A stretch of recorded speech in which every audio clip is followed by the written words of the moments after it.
Good day, everyone. I am Paul El Sapiera. I'm John Alvin Pirocoport, reporting for GE 101.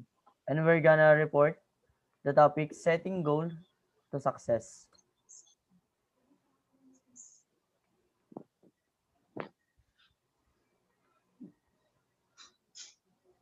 These are the 10 steps to successful goal setting. The first one is belief. Have an absolute belief and faith in the process for it to be successful. Kailangan nating may tiwala tayo upang mapagtagumpayan mo ang mga goals mo. If you don't believe, walang mangyayari. Hindi ka magiging successful and kailangan i-motivate mo yung sarili mo upang magtagumpay. Kailangan kung may goals tayong gustong makamit, kailangan pagsumikapan natin 'to at kailangan natin may believe tayo sa ating sarili. The next one is visualize. Kailangan mag-advance tayo na kailangan alam mo kung ano talaga yung gusto mo. Think what you want, visualize it. What are your desires, goals?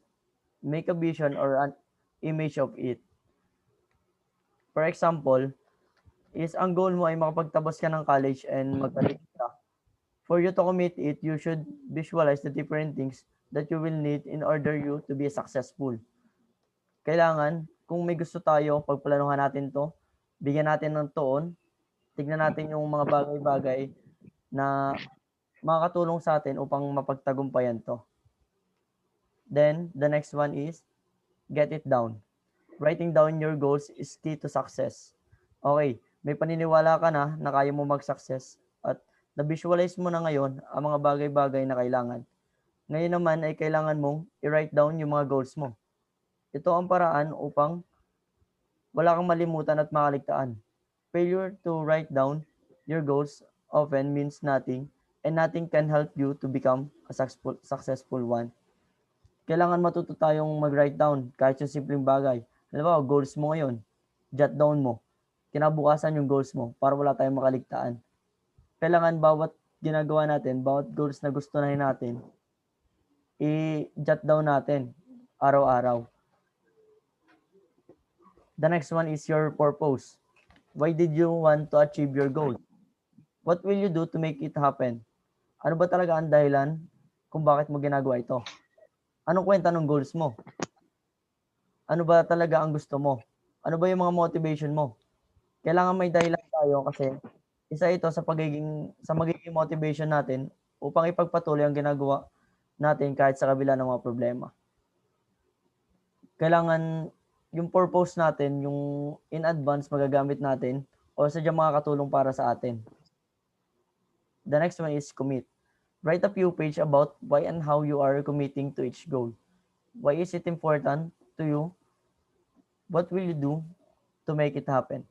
Kailangan committed tayo sa isang bagay. Kung may goal tayo, again, then ibigay natin yung commitment natin. Kailangan i-pursue natin yung ginagawa natin upang magtagumpay tayo. Yun na nga, kailangan may commitment tayo. Kailangan din natin isa-isip kung bakit at gaano tayo ka-committed sa ginagawa natin. Without strong commitment, um, walang mangyayari sa atin kung wala tayong commitment sa ating ginagawa. Kasi ito yun eh. Ito yung kailangan natin para magtagumpay tayo sa isang bagay.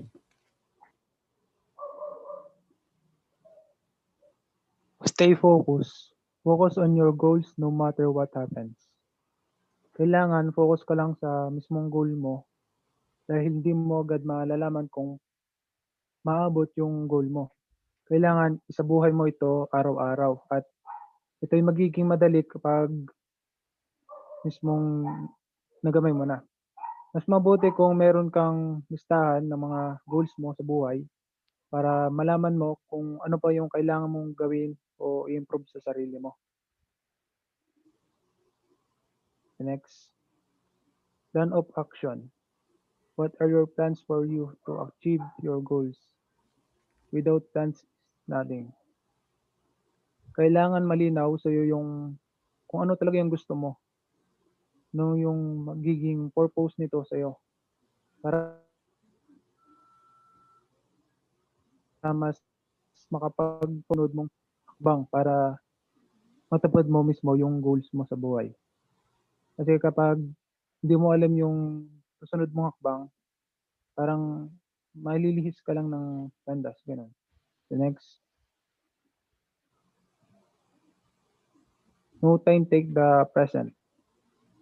To show how committed you are to your goals, think of something you can do right now that will get you moving toward fulfilling your goals. Dito para maipakita mo sa sarili mo o magampanan mo kung gusto mo talagang goal, kailangan mong sa buhay at kailangan lagi itong nasa isipan mo para